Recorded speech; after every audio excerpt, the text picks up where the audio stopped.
Damos muchas gracias a la exposición del congresista Ángel Neira. Continuando con la serie de ponencias, voy a presentar a nuestro siguiente expositor. Él es licenciado en Física de la Universidad Nacional de Ingeniería, es doctor de Estado en Ciencias Físicas de la Universidad de París 11. Actualmente es profesor principal de la Facultad de Ciencias de la Universidad Nacional de Ingeniería, investigador en el mayor nivel profesional del Instituto Peruano de Energía Nuclear. Es miembro de la Academia Nacional de Ciencias del Perú, presidente de la Academia Nuclear del Perú, editor de la revista ESI Perú y coordinador del Encuentro Científico Internacional. En esta oportunidad nos hablará acerca de ciencia y tecnología e innovación en el Perú. Demos una cordial bienvenida al doctor Modesto Montoya Zabaleta. ¿Puedo usar el micro, el móvil ese? Apaga esto, apaga. Voy a poner acá, sí. Póngase más a la derecha. Bueno, muchas gracias. He tenido el placer de escuchar al congresista Ángel Neira, a quien conozco hace mucho tiempo y siempre me sorprende con sus conferencias por varias razones. En primer lugar, que claro, es obvio que la naturaleza humana hace evolucionar las cosas. Ahora, quién lo impulsa, eso ya es discutible.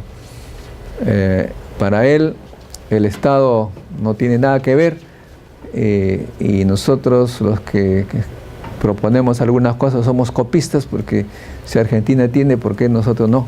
Sin embargo, lo curioso es que mi amigo Ángel Neira hace exactamente lo mismo que él critica.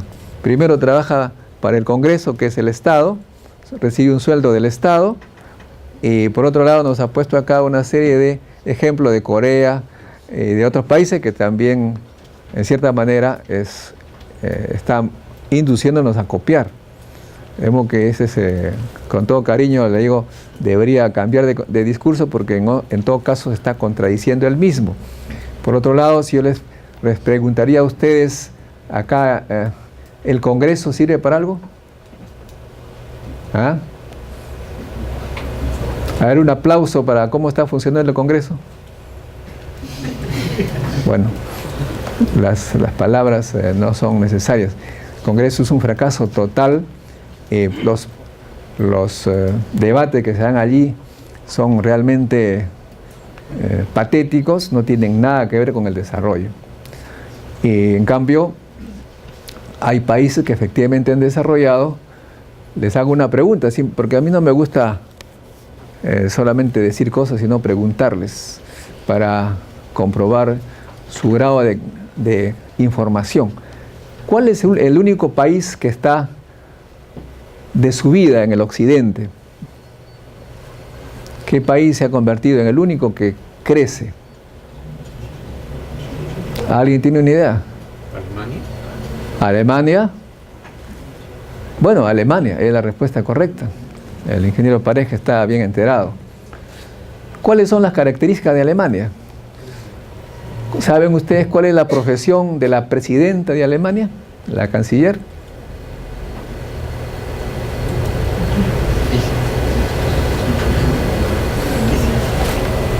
¿Por aquí lo dijo alguien? Físico. Es mi colega, la presidenta alemana. De modo, sería aconsejable empezar en un físico para que dirija un país. ¿Ah? Ustedes saben de los 10 miembros del Comité Central de China, el Politburo, que gobierna China, hay 10. ¿Cuáles son sus profesiones? Hay solamente un economista, el resto es ingeniero o científico. Alemania no tiene un ministerio, tiene varios ministerios. Tiene un ministerio federal y cada región tiene su ministerio. Es como si en el Perú habría un ministerio de ciencia y tecnología y cada región un ministerio. Y es el país que está avanzando, el único que avanza. De modo que le aconsejaría a usted estudiar más Alemania para ver qué podemos aprender de ellos. Y por supuesto Corea tiene un ministerio de ciencia y tecnología y que ahora se llama Ministerio del Conocimiento. Lo mismo Japón, Francia, etcétera, etcétera. El único que no tiene ministerio, pero tiene varios, es Estados Unidos, que tiene secretarías, que es igual que el ministerio, pues son poderosas instituciones.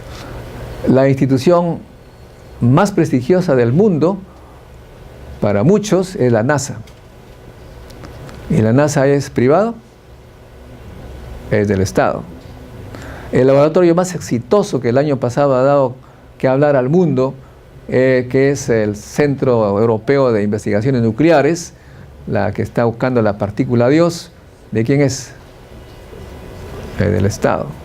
¿Para qué sirve ese laboratorio? Hay mucha gente que me dice que esos laboratorios que se dedican a la ciencia no sirven para nada porque no tienen aplicaciones prácticas. Se necesita gente que aplique las cosas al instante.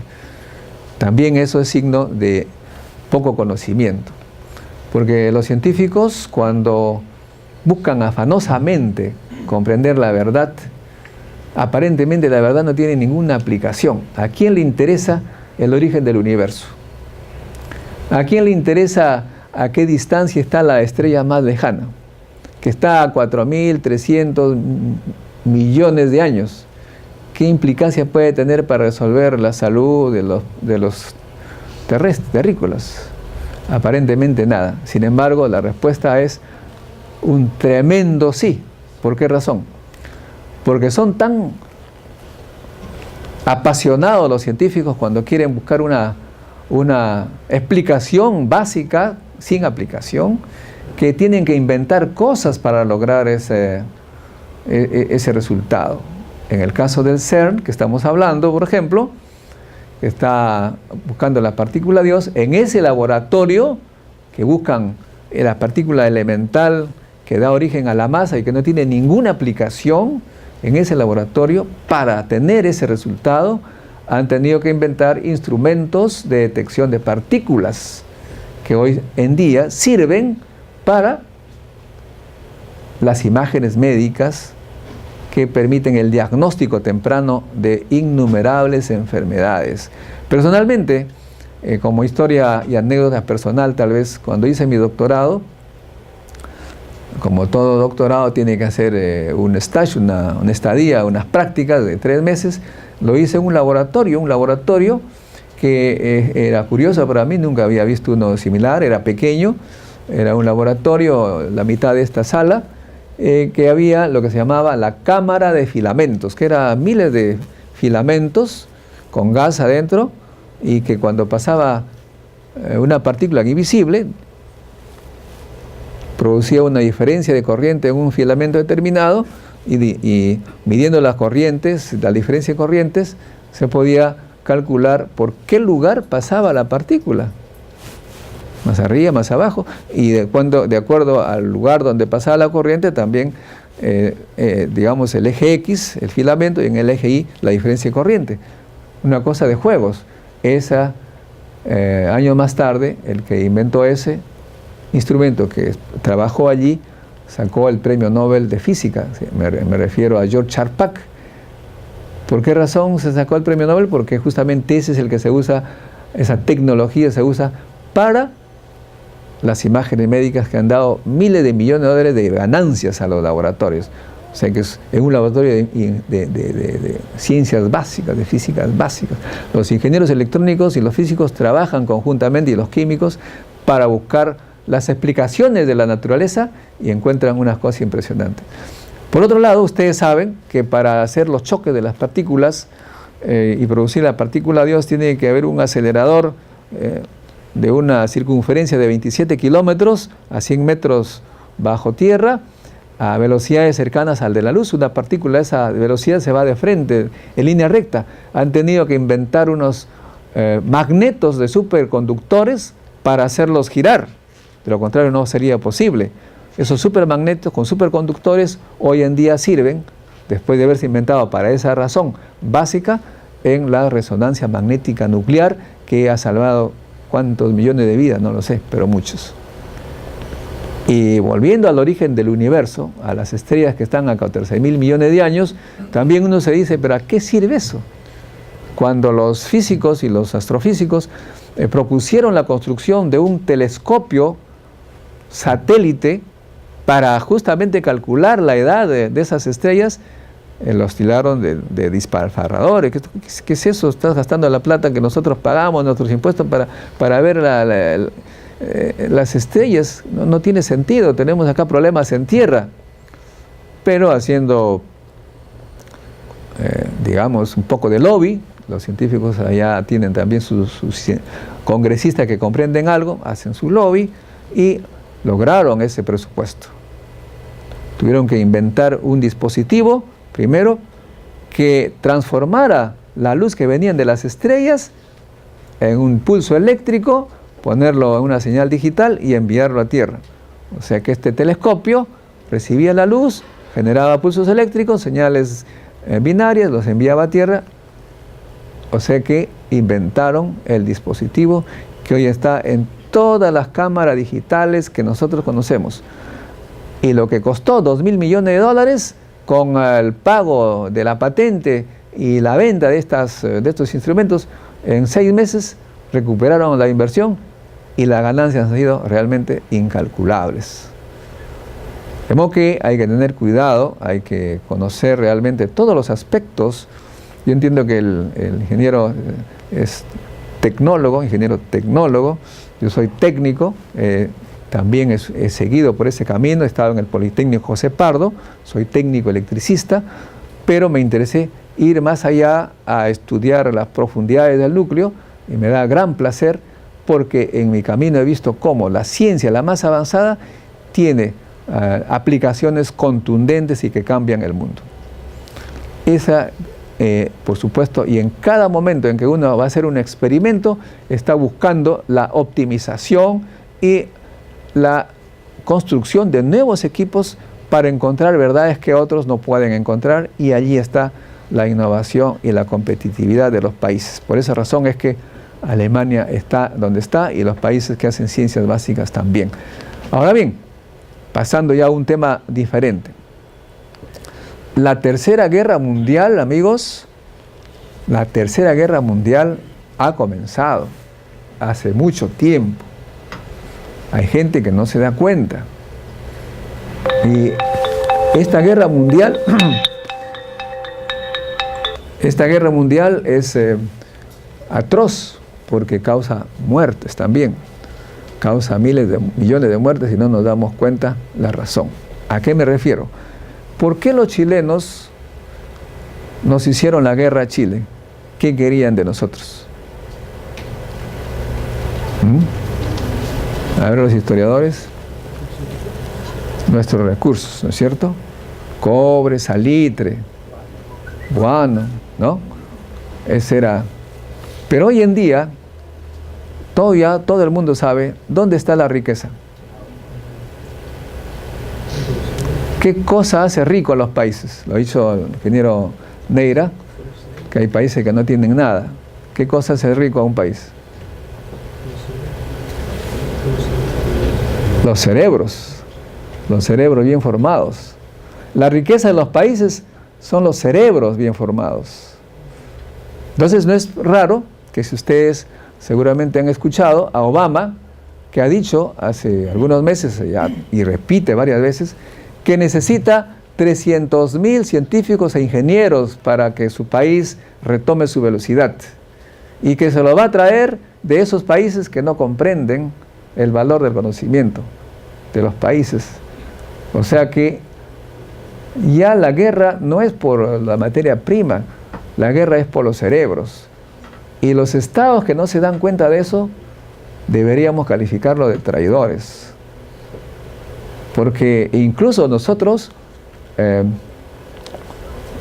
no solamente no nos damos cuenta, sino que promovemos becas para que se vayan, cosa que está muy bien, por supuesto, pero no tenemos una política de repatriación. Es como que si el presidente Prado de esa época le enviara en camiones el cobre y el salitre a Chile, sin que ellos ni siquiera se den la pena de hacernos la guerra. Nosotros lo estamos regalando porque no tenemos una política de repatriación. ¿Y quién lo va a repatriar? ¿La empresa privada? La empresa privada peruana hasta ahora no ha mostrado ningún interés por la investigación, la ciencia y la tecnología. Por eso es que Estados Unidos está tratando de recuperar. Sin embargo, Estados Unidos ya perdió la guerra hace tiempo, porque el que está ganando ahora es China. China, cuando yo estuve en Estados Unidos en los años 88 por allí, cualquier cantidad de chinos, bien puntuales, llegaban primero que todos, llegaba lo más temprano que podía, pero ya había un chino trabajando ahí, me iba lo más tarde y seguía los chinos trabajando. Hoy en día, más de la mitad de los científicos e ingenieros que están en las universidades norteamericanas son chinos o asiáticos, o India también, pues. ¿Por qué razón? Porque ellos van a captarle lo que hay de conocimiento, pero China tiene una política de repatriación y también de utilización de esos recursos que están allá. Por ejemplo, hay empresas indias que están en California, pero están usando los cerebros de la India a través de la Internet. De modo que esa es una política que nos falta. Y cuando uno habla de política, al más alto nivel, de todas maneras, tiene que hablar de un ministerio, porque allí es donde se hace la política. La política no se define en la calle, se define en el Consejo de Ministros. En el Consejo de Ministros se definen los presupuestos. El Congreso, aparte de los debates estériles que tiene, no tienen capacidad de gasto. No puede dar ninguna ley que signifique que el Estado deba dar recursos. No tienen capacidad de gastos. No pueden hacer prácticamente nada, sino estar persiguiéndose los unos a los otros y divirtiéndose cada noche en la televisión con las peleas que todo el mundo conoce. Y además con la corrupción que aparentemente sale de ese lugar. De modo que, amigos, nosotros necesitamos un ministerio porque de allí se hace la política. Aquellos que han estado contra el ministerio hace 10 años, ya poco a poco se han convencido de la necesidad de ese ministerio. Yo estoy seguro que dentro de un año Ángel también se va a convencer de ello. Por ejemplo, una de las más grandes opositoras al ministerio decía, pero si no hay científico, ¿para qué necesitamos ministerio? Ahora es presidente del CONCITEC, ¿no? Y ella ha declarado ante el señor Daltaus en la televisión, dice, sí, pues yo estaba convencida que no era necesario, pero me he dado cuenta que es necesario. ¿Por qué razón? Porque el CONCITEC tiene los deberes, pero no los derechos, debió decir los poderes. Es una institución que no sirve prácticamente para nada porque no tiene el poder, el Estado no le ha dado el poder, es una simple oficina que cuando quiere hablar con el primer ministro, donde está adscrito, hay 20 otros que están haciendo la cola y no le hacen caso. Hasta ahora no puede resolver su problema de su ROF, de su reglamento de funciones. Diferente sería si es que hubiera un ministro en el Consejo para pelearse con el ministro de Economía y tener los recursos. El Estado debe promover que la empresa privada funcione, debe dar todas las facilidades. ¿Dónde se decide eso? En el Consejo de Ministros, no se decide en el Congreso. Las facilidades fiscales para que la empresa privada invierta en ciencia y tecnología se dan en el Consejo de Ministros, no en el Congreso. De modo que mientras no haya alguien allí que plantee la ley que nos propone Ángel, por ejemplo, si él fuese ministro de Ciencia y Tecnología en el Consejo de Ministros, tendría la posibilidad de llegar, si se trata de disminuir los impuestos para importación de determinados equipos o facilidades para que las empresas privadas inviertan, descuentos, etcétera, facilidades fiscales, esos tienen que salir del Consejo de Ministros, no del Congreso. De modo que yo estoy convencido pues que el presidente, si no crea este ministerio, pasará en la historia como aquel que nunca subió al tren del progreso. Como que estamos en plena guerra, en la guerra del conocimiento, el gobierno no se da cuenta y es el conocimiento el que funciona. Las facilidades que nosotros estamos dando actualmente en el Perú para la inversión, básicamente es facilidades para que deterioren nuestro suelo. La mayor cantidad de facilidades para que vengan inversiones mineras, mayores facilidades, menos restricciones, menos respeto al ambiente para que vengan. En cambio, hay una ley que dice que los institutos del Estado están prohibidos de incrementar su número de científicos y de ingenieros. Entonces, cuando viene un cerebro peruano bien formado del exterior, viene a trabajar o querer trabajar en el Perú, la ley le dice, no, no te necesitamos, está prohibido que incremente. El ingeniero científico peruano no tiene ningún problema. ¿Qué hace él? Se regresa a donde vino. La mejor carrera que ustedes pueden escoger, amigos, es la de ciencias e ingeniería. El mundo está abierto para ustedes. Y cuando tengamos un gobierno y congresistas que comprendan el valor del conocimiento, van a dar las leyes adecuadas para regresar. El Estado debe tener un contingente de científicos e ingenieros innovando, inventando, promoviendo cosas interesantes, y cuando la empresa privada tenga un problema complejo, va a tener a quién acudir. Ahí están los institutos, ahí están las universidades. Pero mientras tengamos leyes que, al contrario, disuaden a la gente de investigar, cuando el empresario vaya, no va a encontrar gente. Las universidades del Estado, amigos, dicen que no investigan. Es cierto. ¿Por qué no investigan en las universidades del Estado?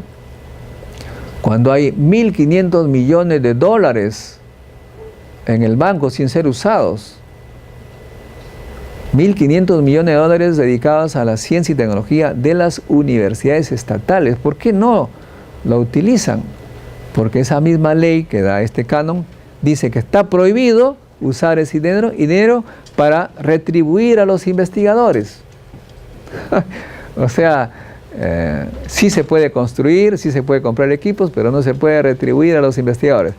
En conclusión, un profesor que enseña 40 o enseña 10 o 20 horas, dice, yo quisiera aumentar mi sueldo porque mi familia necesita.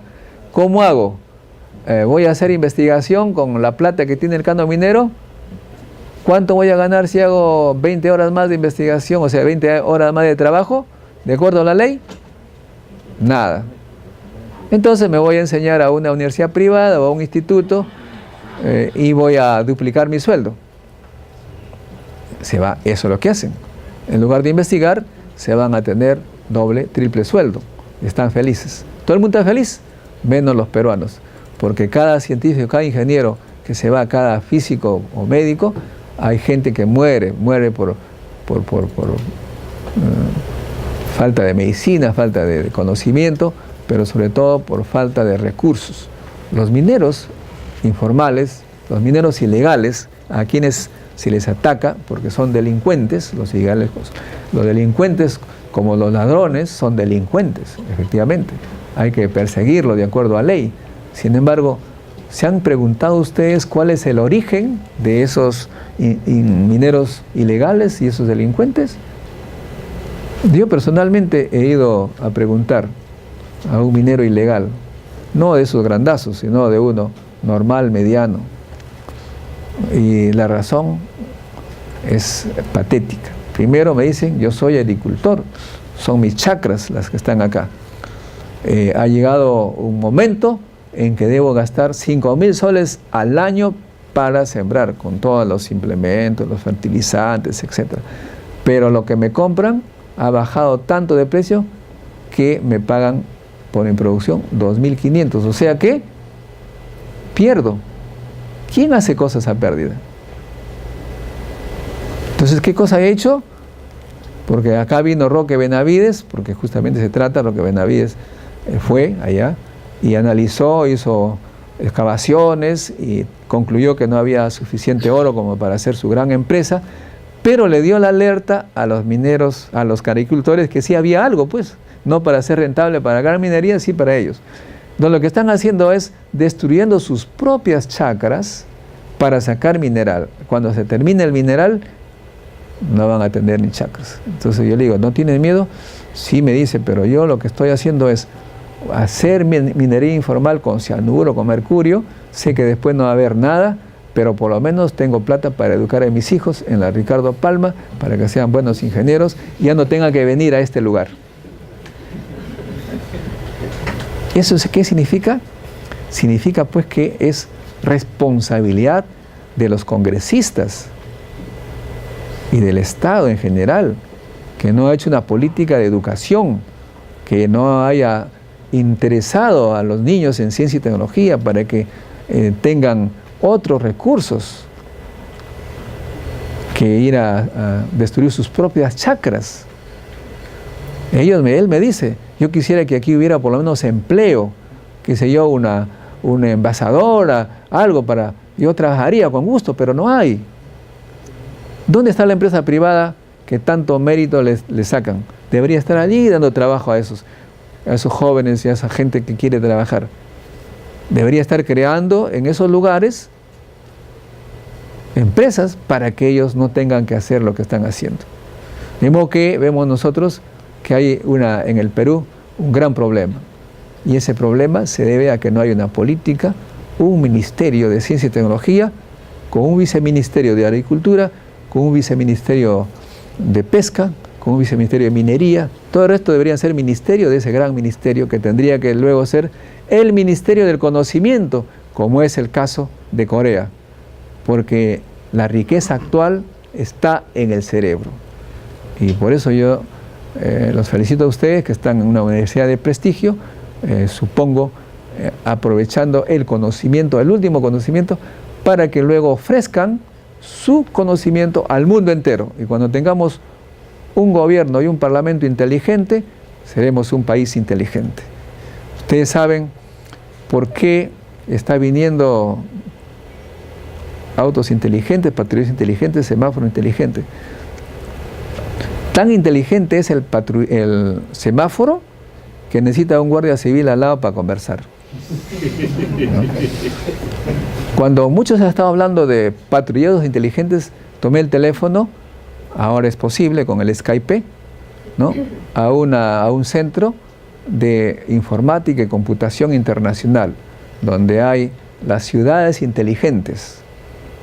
O sea, hay varias que ya están calificadas, ¿no? Washington, Berlín, París. Y digo, ¿cuál es la definición de una ciudad inteligente? Me dicen, ciudad inteligente es una ciudad habitada por gente inteligente.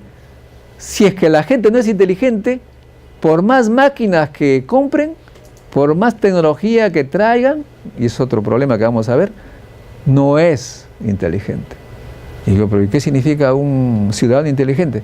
Un ciudadano inteligente es el que conozca de computadoras, conozca qué es la energía solar, la bioenergía, o sea, que conozca la base de todas las ciencias y tecnologías actuales para darles mejor uso a los recursos. Si no tenemos esos ciudadanos, estamos realmente como el chancho que nos puso aquí Ángel, ¿no? Estamos con aparatos que nos cuestan $4.000 para hacer cartitas, ¿no?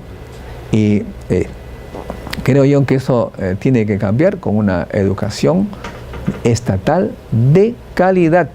Hoy en día el Estado ha abandonado la educación. Por otro lado, para terminar, debo decirles, amigos, que desafortunadamente también hay un problema de conceptos. La empresa privada desconoce muchas cosas y entre las cuales está qué cosa es tecnología. ¿Qué cosa es tecnología? Cuando un empresario dice, no necesito científicos e ingenieros en el Perú, yo la tecnología la compro, y muestran un aparato, una máquina, ¿no? Yo compro tecnología, compro una máquina y dice, estoy comprando tecnología. Es el error, esa es la demostración que son empresarios ignorantes. Porque tecnología, ¿qué significa? Le dicen también know-how, saber hacer. ¿Dónde está la tecnología entonces? Ahí está. ¿Cómo te llamas? ¿No, atrás? Ahí está, Pacha sabe. Aquí está la tecnología. Acá está la tecnología. Y la tecnología se importa, se transfiere, trayendo grandes profesores, grandes científicos, grandes ingenieros, están acá también, para que estos chicos ingrese a su cerebro tecnología, es decir, a saber hacer, conocimiento de cómo hacer las cosas. Y no aparatos. Lo que ahorita estamos viviendo en el Perú, desafortunadamente, tal vez es necesario, no lo sé, estamos recibiendo productos tecnológicos. Estos aparatos son productos tecnológicos, productos que salen de la gente que sabe hacer. Y si nosotros estamos permanentemente comprando y no haciendo, estamos simplemente condenándonos a ser un país para siempre dependiente. Ni siquiera hablamos de independencia de 1821, eso ya pasó de moda. Ahora la dependencia es tecnológica porque estamos permanente comprando. Compremos patrulleros inteligentes, compremos semáforos inteligentes, compremos esto, compremos lo otro. Todo está hecho para que la gente compre. Y realmente es la definición que da el Banco Mundial para que nosotros permanezcamos en esta situación. Hace un mes me invitaron a apreciar la innovación en educación, en el Ministerio de Educación. El premio que le dio el Banco Interamericano de Desarrollo a un grupo de la Universidad Católica, muy interesante, es un premio porque ellos, un grupo completo, bien interdisciplinario, había hecho un videojuego para enseñar la historia. Es interesante. Y dice que el Banco Mundial lo calificó de innovador, claro, porque es la ideología. Usa la máquina computadora. Lo que ellos quieren es que compremos más máquinas computadoras. Pero cuando yo le digo a los chicos preguntas elementales de ciencia y tecnología que se aprenden acá en el jardín, 0. De 20, 0. Ni siquiera estamos aprendiendo ciencia, que es el conocimiento de la naturaleza. Y lo peor del caso es que nos dicen nuevas tecnologías en educación. Cuando yo escuché la primera vez nuevas tecnologías en educación, pensé que era nuevas formas de educar, porque ya dijimos que tecnología es saber hacer. Nueva forma de educar. No, nuevas tecnologías se llama el uso de las computadoras. Cosa más absurda. A las TICs le llaman nuevas tecnologías. Será TICs, tecnología de la información y la comunicación. Nuevas tecnologías es más amplio que eso. O sea que nos quieren convertir en compradores de computadoras.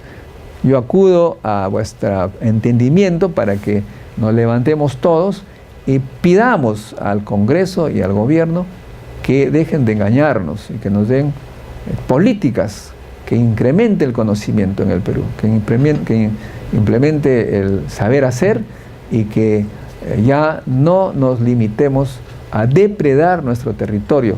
Somos igualito que el minero ilegal del que les hablé. Estamos destruyendo nuestro país. Él destruye su chacra. Nosotros estamos destruyendo nuestro país para ganar recursos en corto plazo sin apostar al conocimiento, sin atraer a nuestros científicos, sin atraer a nuestros ingenieros que se van para enriquecer a otros, y aquellos que se den cuenta de ello y no hacen nada,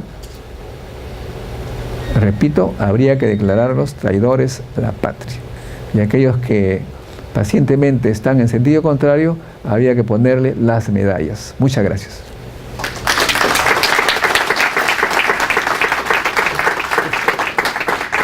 Gracias.